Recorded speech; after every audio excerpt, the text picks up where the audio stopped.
جب لوگ پلٹ کے آ جاتے ہیں تو 2 فرشتے آتے ہیں، منکر نکیر ان کے نام ہیں، اور وہ اس کو بٹھا دیتے ہیں اور بٹھا کر کے اس سے 3 سوال پوچھتے ہیں۔ پہلا سوال یہ ہوتا ہے من ربک، تیرا رب کون ہے؟ اب کوئی مانے یا نہ مانے، رب تو سب کا اللہ ہی ہے۔ اگر کوئی انکار بھی کرے تو اس کے باوجود اس کا رب کون ہے؟ اس کا رب اللہ ہے۔ تو دنیا کے اوپر کوئی اقرار کرے یا انکار کرے، لیکن نفس الامر میں، حقیقت میں اس کا رب اللہ ہی ہے۔ یہ تو حقیقت ہے، یہ تو طے شدہ ہے۔ لیکن جو عقیدہ دنیا پہ رہا ہوگا وہی عقیدہ اس کے لہجے میں آئے گا۔ اگر اس نے عملاً، رویتاً، قولاً، فعلاً اپنے اللہ کو اپنا رب مانا، رب کہتے ہیں کسی چیز کی تربیت اس کی استعداد ذاتیہ کے مطابق کرنے والا رب کہلاتا ہے۔ تو اللہ تعالیٰ جل شانہ ہم سب کا خالق بھی ہے، مالک بھی ہے، رازق بھی ہے، اور ہماری ضروریات کا وہ کفیل بھی ہے۔ وہ ہمارا رب ہے، اور صرف ہمارا رب ہی نہیں ہے، رب العالمین ہے، پورے جہانوں کا رب ہے، پوری کائنات کا رب ہے۔ خالق بھی سب کا وہی ہے اور رب بھی سب کا وہی ہے۔ جو اسے مانتا ہے اسے بھی رزق دیتا ہے، جو نہیں مانتا تو اس کے لیے بھی رزق کے دروازے بند نہیں کرتا۔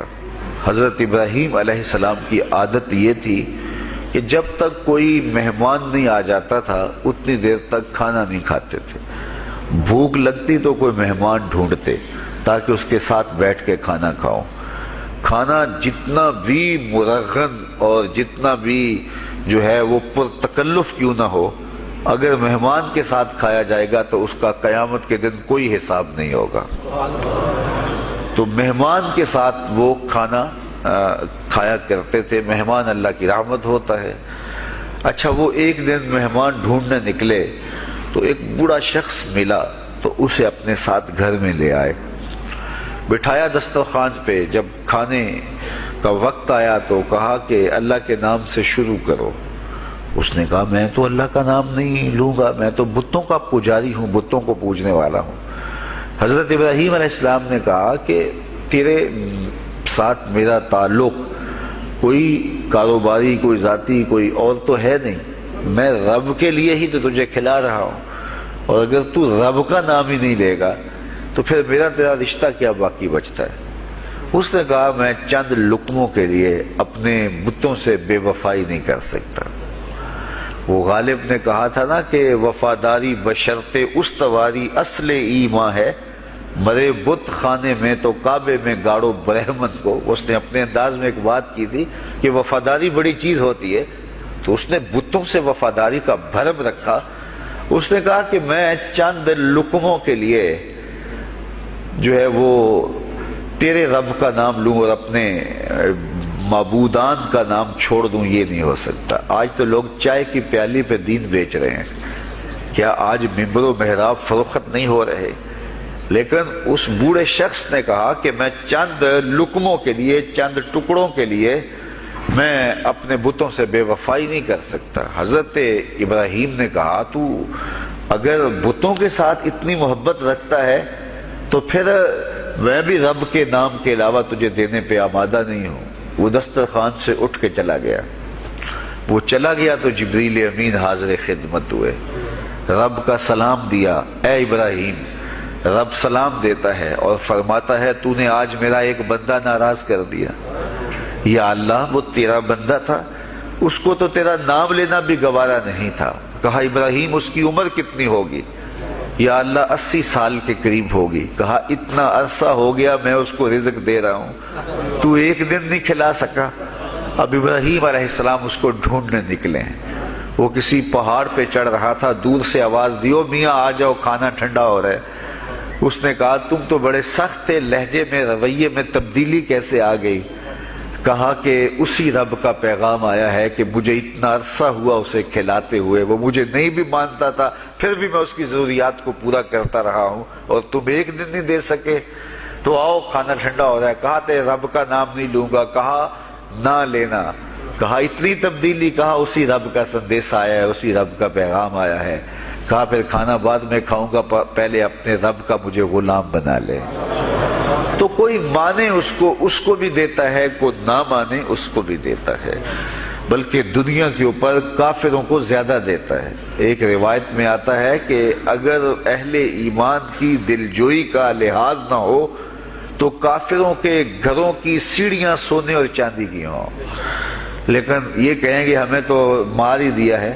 اور اقبال نے کہا تھا نا کہ کافر کو دیے حور و قصور اور مومن کے لیے فقط وعدہ حور۔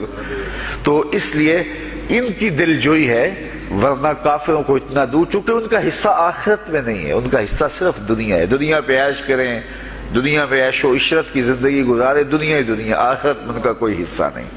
اور مومن کا آخرت میں حصہ ہے، اور دنیا کے اوپر جو تکلیفیں آتی ہیں ان تکلیفوں کا بدلہ اس کو قیامت کے دن دیا جائے گا۔ بلکہ صحیح حدیث میں آتا ہے کہ جب اہل بلا کو ان پر آنے والی مصیبتوں کا صلہ دیا جائے گا تو لوگ آرزو کریں گے کاش ہمارے بدن کو لوہے کی کینچیوں سے کاٹ دیا ہوتا، اور دنیا کے اوپر ہمیں بھی تکلیفیں، اذیتیں، آلام و مصائب آئے ہوتے۔ تو مومن جب اللہ کی طرف سے آنے والی کسی تکلیف کو خندہ پیشانی کے ساتھ قبول کرتا ہے اور اس پہ راضی رہتا ہے اور صبر کا دامن ہاتھ سے نہیں چھوڑتا، واویلا نہیں بچاتا، جزا فضا نہیں کرتا، تو اللہ تعالیٰ نے اس کے لیے اجر رکھا ہے۔ بلکہ رسول کریم نے ارشاد فرمایا مومن کے پاؤں میں جو کانٹا چبھے تو اللہ اس کا بھی مومن کو قیامت کے دن اجر عطا فرمائے۔ تو مومن کی زندگی جو ہے وہ بڑی خوبصورت زندگی ہے۔ تو دنیا کے اوپر جو اسے مانتا ہے اللہ اسے بھی عطا کرتا ہے، جو اس کا انکار کرتا ہے اللہ اسے بھی عطا کرتا ہے، اس لیے کہ اس کی شان ہے کہ وہ رب ہے اور وہ سب کا لحاظ کرتا ہے اور سب کی ضروریات کو پورا کرتا ہے۔ پھر ہر شخص کی ضروریات الگ الگ ہیں، میری ضرورت الگ ہے، آپ کی کوئی اور ضرورت ہوگی، اور سب کی ضرورت کا اس نے لحاظ رکھا ہوا ہے۔ پھر بہائم کی، چوپایوں کی، حشرات الارض کی، پرندوں کی مختلف ضروریات ہیں۔ اڑنے والوں پرندوں کی ضروریات الگ ہے، پانی کے جانوروں کی ضروریات الگ ہیں، اس طرح حشرات الارض کی ضروریات الگ ہیں اور درندوں کی ضروریات الگ ہیں۔ یہاں تو ہم ایک آدھ کلو گوشت ہو تو گھر کے سارے افراد اس سے گزارا کر لیتے ہیں، لیکن شیر کو اور چیتے کو جو ہے وہ منوں کے حساب سے روزانہ چاہیے، رب ان کو روزانہ فراہم کرتا ہے۔ یہ پنساری کے پاس جائیں، اگر آپ کو ڈاکٹر یا حکیم لکھ دے کہ یہ آپ کو خالص سچے موتی چاہیے، اس کی کوئی چیز آپ کو بنا کے دیں گے تو آپ ہزاروں لاکھوں روپے خرچ کرتے ہیں، پھر بھی بعض کا اعتماد نہیں ہوتا کہ یہ بالکل 1 نمبر ہے یا 2 نمبر۔ تو رتی ماشی اور تولوں کے اندر آپ ان کو خریدتے ہیں اور وہ بھی آپ کو گمان ہوتا ہے کہ پتہ نہیں خالص ہیں یا ناخالص، لیکن دنیا کے اوپر لاکھوں کروڑوں پرندے پائے جاتے ہیں، جانور پائے جاتے ہیں، ہنس، اور وہ کھاتا ہی سچے موتی ہے۔ صبح کو بھی، شام کو بھی، دوپہر کو بھی اللہ سب کو پیٹ بھر کے کھانے کے لیے عطا فرماتا ہے۔ تو جس کی جو ضرورت ہے وہ رب ہے، اس ضرورت کو پورا کرتا ہے۔ تو ہم اگر اللہ تعالیٰ کو رب مان لیں حقیقی معنوں کے اندر تو ہماری زندگی کی پریشانیاں، ہماری زندگی کے دکھ مٹ جاتے ہیں۔ مصیبتیں اس وقت آتی ہیں اور اس وقت پریشانی لگی رہتی ہے، دھڑکا لگا رہتا ہے کہ جب انسان جو ہے وہ سمجھتا ہے کہ میں ہی جو ہے وہ کچھ کرنے والا ہوں۔ وَمَا مِن دَابَّةٍ فِي الْأَرْضِ إِلَّا عَلَى اللَّهِ رِزْقُهَا، زمین پر چلنے والی، رینگنے والی کوئی چیز نہیں جس کا رزق اللہ کے ذمہ کرم پہ نہ ہو۔ تو جب انسان اس عقیدے کو اپنی روح میں، اپنے باطن میں اتار لیتا ہے تو پھر اس کی زندگی سوکھی ہو جاتی ہے کہ وہ میرا خالق بھی ہے اور وہ میرا رب بھی ہے۔ اور یہ یقین انسان کی زندگی کے اندر اعتماد، روشنیاں اور توکل بھر دیتا ہے۔ بلکہ ایک حدیث میں آیا کہ جس طرح توکل کرنے کا حق ہے اگر وہ تم ادا کرو تو اللہ تمہیں ایسے رزق عطا فرمائے جس طرح پرندوں کو عطا فرماتا ہے۔ وہ جب صبح نکلتے ہیں تو ان کے پیٹ خالی ہوتے ہیں اور انہیں پتہ نہیں ہوتا کہ کہاں سے رزق مل رہا ہے، اور جب وہ شام کو آتے ہیں تو ان کا پیٹ بھرا ہوا ہوتا ہے۔ بند توکل، پنچھی اڑ دے، خرچ نہ پلے زیرا ہو، سلطان باہو فرماتے ہیں کہ انہیں کوئی نہیں پتا ہوتا کہ فلاں جگہ پہ جانا ہے، لیکن کبھی ایسا نہیں ہوا کہ وہ بھوک سے مر گئے ہوں اور انہیں کچھ ملا نہ ہو، تو وہ خالی پیٹ کبھی نہیں آتے. وہ اللہ تعالیٰ ان کو رزق نصیب فرماتا ہے، وہ سب کا رب ہے. تو اگر ہم اپنے رویے سے، اپنے عمل سے، اپنے عقیدے سے واقعی اللہ کو رب مانتے ہیں، تو پھر قبر میں جب سوال ہوگا من ربوں کا، تیرا رب کون ہے، تو پھر کبھی بھی جواب دیتے جھجک محسوس نہیں ہوگی. بندہ عرض کرے گا رب اللہ، میرا رب اللہ ہے اور میں اسی کو اپنا رب مانتا ہوں، میری ضروریات کی کفالت بھی اسی کے ذمہ کرم پہ، اور میرا تیقن، میرا یقین کہ وہ میرا رب ہے. یہ پہلا سوال ہوگا. دوسرا سوال قبر میں ہوگا، اور وہ یہ ہوگا کہ ما دینوں کا، تیرا دین کون سا ہے. مختلف ادیان دنیا کے اوپر موجود ہیں، لیکن اسلام کے بعد اب کسی اور دین کو قبول نہیں کیا جائے گا. ارشاد فرمایا کہ اللہ تعالیٰ اسلام کے علاوہ کسی اور دین کو قبول نہیں کرے گا. تو یہ اگر میں اپنے عمل سے، اپنے رویے سے، اپنے طرز زندگی سے، اپنے انداز معاشرت سے اسلام کو اپنے اوپر غالب کر لیا، تو پھر قبر میں جواب دیتے ہوئے کوئی جھجک محسوس نہیں ہوگی.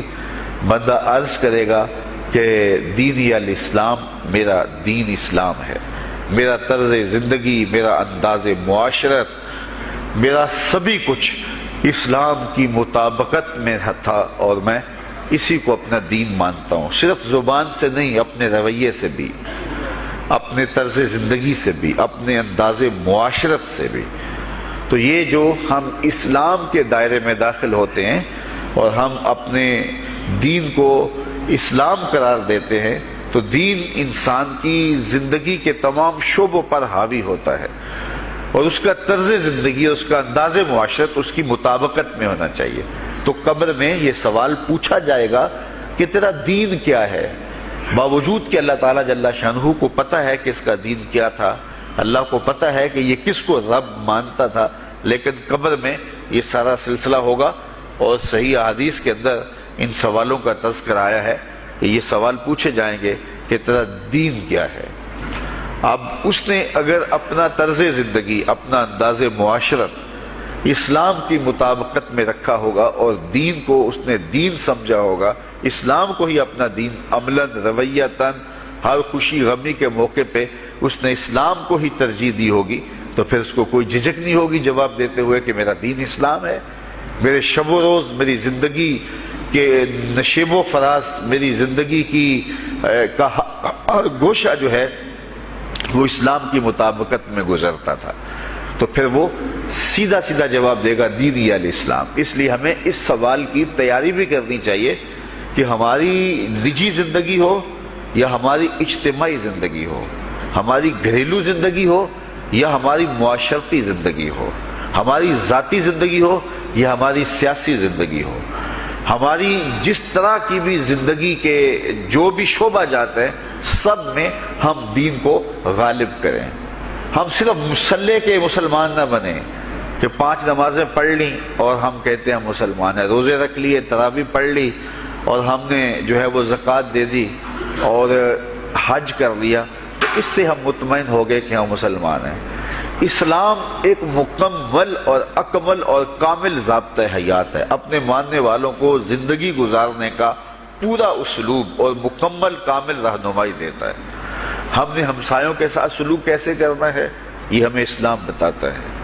ہم نے بیوی کے ساتھ سلوک کیا کرنا ہے، یہ ہمیں اسلام بتاتا ہے. اولاد کی تربیت کیسے کرنی ہے، اسلام کی واضح تعلیمات ہیں. ہم نے سفر کرنا ہے تو انداز سفر کیا ہونا چاہیے، اسلام نے ہمیں بتایا. کاروبار کرنا ہے تو ہم جو ہے وہ کیا کاروبار کو مارکیٹ سے سیکھیں گے یا اللہ اس کے رسول سے سیکھیں گے، تو ہمیں اللہ اس کے رسول نے واضح 2 ٹوک اور سیدھے سیدھے احکام دیے ہیں کہ تم جب کاروبار کرو تو تم جو ہے وہ اس انداز کے ساتھ کاروبار کرو، کم نہیں تولنا، کم نہیں ناپنا، جھوٹی قسم نہیں کھانی، سود نہیں لینا. تو یہ ساری چیزیں، ملاوٹ نہیں کرنا، ایک ایک چیز جو ہے وہ اسلام نے ہمیں فراہم کی ہوئی ہے. تو پورا دین جو ہے جب ہم اختیار کریں گے، ہمارے رویے، ہمارا طرز زندگی، ہمارا انداز معاشرت جب دین اسلام کے مطابق ہوگا، تو قبر میں اس سوال کا جواب دینا ہمارے لیے کوئی مشکل نہیں ہوگا۔ اور اگر ہمارا طرز زندگی کچھ اور طرح کا ہوگا تو کیا صرف یہ کہہ دے کہ ہم مسلمان ہیں؟ یہ تو پھر ایک کافر بھی کہہ سکتا ہے کہ میرا دین اسلام ہے، ایک منافق بھی کہہ سکتا ہے کہ میرا دین اسلام ہے، لیکن ایسا نہیں ہوگا۔ جو ہماری کیفیت قلب ہوگی قبر میں اس کا جواب اس کی مطابقت میں آئے گا۔ وہاں یہ دنیا کے معاملے یا دنیا کی یادداشتیں نہیں ہوگی، وہاں کیفیت قلب کے مطابق جواب دیا جائے گا۔ یہ کافر جواب نہیں دے سکے گا کہ میرا رب اللہ ہے، کیونکہ وہ عمل سے رویے سے اس کو اپنا رب نہیں مانتا ہے، تو حقیقتاً تو اس کا رب اللہ ہے لیکن وہ یہ جواب نہیں دے پائے گا۔ اسی طرح جو شخص اپنے طرز زندگی کے اندر اسلام کو داخل نہیں کر چکا ہے اور اسلام کو اس نے اپنا ہادی رہنما نہیں بنایا ہے، تو وہ قبر میں اس سوال کا جواب کیسے دے سکے گا کہ میرا دین اسلام ہے، چونکہ اس کا رویہ، اس کا طرز زندگی اور اس کا انداز معاشرت ایسا نہیں رہا ہوگا۔ اس لیے ہمیں اپنی زندگی کے شب و روز کو اسلامی تعلیمات کے سانچے میں مکمل اور کامل طور پر ڈھالنا ہوگا، تاکہ جب قبر میں سوال ہو تو ہم جواب دے سکیں کہ ہمارا دین اسلام ہے۔ تیسرا سوال جس پہ فیصلہ ہو جائے گا، اور اس کے بعد قبر میں یا جنت کا دروازہ کھول دیا جائے گا یا جہنم کی کھڑکی کھول دی جائے گی، وہ سوال تیسرا کیا ہوگا؟ اور وہ سوال بھی عقیدے کا ہے، بلکہ بخاری شریف کی ایک روایت کے مطابق 3 سوال نہیں ہوں گے، ایک ہی سوال ہوگا، اور وہ یہ تیسرا سوال ہوگا۔ فرشتے پھر پوچھیں گے حضور علیہ الصلوۃ والسلام کے روضہ دور سے اور قبر کے درمیان سے پردے ہٹا دیے جائیں گے، اور رسول کریم صلی اللہ علیہ وسلم سامنے ہوں گے، اور فرشتہ حضور کی طرف اشارہ کر کے کہے گا ما کنت تقول فی ھذا الرجل، ان کے بارے میں زندگی میں کیا کہا کرتا تھا۔ یہاں یہ نہیں ہے کہ تو نے کیا کہا تھا یا اب کیا کہتا ہے۔ جب مضارع کے اوپر کانا یا جو ہے وہ کانا کے مشتقات داخل ہوں تو پھر وہ ماضی استمراری کا جو ہے وہ معنی دیتا ہے۔ تو ما کنت تقول کا معنی یہ ہے کہ تو کیا کہا کرتا تھا، تیرا لہجہ کیا تھا، تیری زبان کیا تھی، ان کے بارے میں تیری رائے کیا تھی، تو کیا بولا کرتا تھا، کیا کہا کرتا تھا۔ تو یہ حضور علیہ الصلوۃ والسلام سامنے ہوں گے اور یہ سوال پوچھا جائے گا۔ اب ابو جہل سے پوچھا جائے گا ما کنت تقول فی ھذا الرجل، تو وہ کہے گا ہے ہاتھ لا ادری، ہائے افسوس میں نہیں جانتا یہ ہیں کون۔ ابو لہب سے پوچھا جائے گا، وہ کہے گا ہے ہاتھ لا ادری، ہائے افسوس میں نہیں جانتا یہ کون ہے۔ اچھا جانتا نہیں تو پتھر کس کو مارتا تھا، جانتا نہیں تو گڑے کس کی راہوں میں کھدواتا تھا، جانتا نہیں تو اوجریاں کس کے اوپر ڈلوایا کرتا تھا۔ آنکھیں پھاڑ پھاڑ کے تو ساری زندگی دیکھتا رہا، لیکن آج ابو جہل قبر میں اترا، حضور کی صورت نورانی سامنے ہے، اور پوچھا گیا کہ یہ کون ہے، یہ نورانی چہرے والے کون ہیں؟ تو ابو جہل کہتا ہے ہائے افسوس میں نہیں جانتا یہ کون ہے۔ اچھا جانتا نہیں تو پھر پتھر کس کو مارتا تھا؟ اللہ اکبر۔ اور 14 صدیاں گزرنے کے بعد ایک مومن لحد میں اترتا ہے اور پردے ہٹا دیے جاتے ہیں، اور منکر نکیر سوال کرتے ہیں عامر چیمہ بتا یہ کون ہے؟ وہ کہتا ہے پیچھے ہٹو، پہلے پائے ناز کو بوسہ تو کر لینے دو، میں تو مر کے پہنچا ہوں یہاں اس دل ربا کے واسطے، یہ تو میرے بخت جاگے کہ وہ میری قبر میں آئے۔ وہ کسی شاعر نے کہا نا کہ آئے وہ میرے مزار پہ گھونگھٹ اتار کے، آئے وہ میرے مزار پہ گھونگھٹ اتار کے، مجھ سے تو نصیب اچھے ہوئے میرے مزار کے، یہ تو بخت سنور گئے کہ وہ میری قبر میں آئے۔ شیخ عبدالحق محدث دہلوی علیہ رحمہ لکھتے ہیں کہ جب سے یہ سنا ہے کہ قبر میں حضور آئیں گے، پتہ نہیں موت کہاں مر گئی ہے، جی چاہتا ہے زندہ ہی قبر میں چلے جائیں۔ تو وہ کہے گا پہلے مجھے پائے ناز کو بوسہ تو کر لینے دو، میں تو زندگی کے بھر میں انتظار ان کا کرتا رہا، اور ان کے بارے میں پوچھ رہے ہو یہ کون ہے؟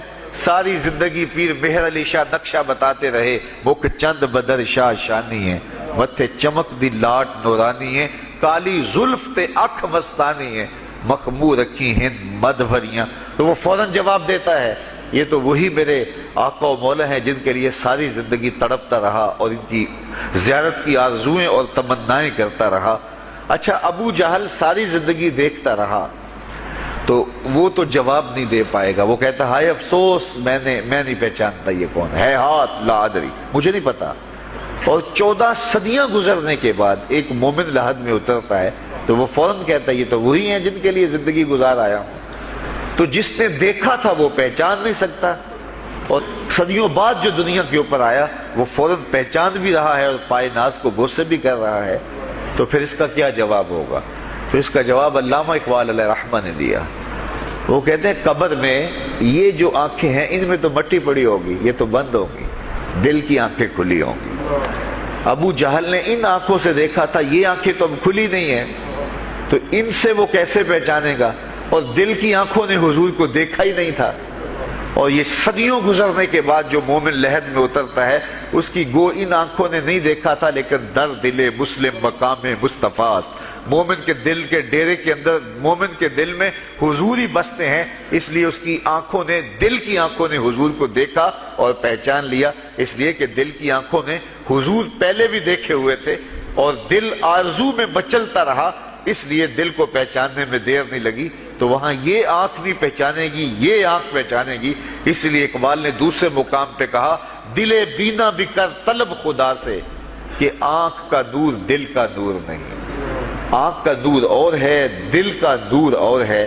تو اگر کوئی شخص دنیا کے اوپر دل کے نور سے بے بہرا رہا، قیامت کے دن یہ آنکھیں اسے فائدہ نہیں دے گی، بلکہ اللہ تعالیٰ نے خود قرآن مجید میں ایک مقام پہ فرمایا من کان فی ہذہ اعمی فہو فی الآخرۃ اعمی واضل سبیلا، جو اس دنیا میں اندھا رہا کل قیامت کے دن بھی نابینا اٹھایا جائے گا۔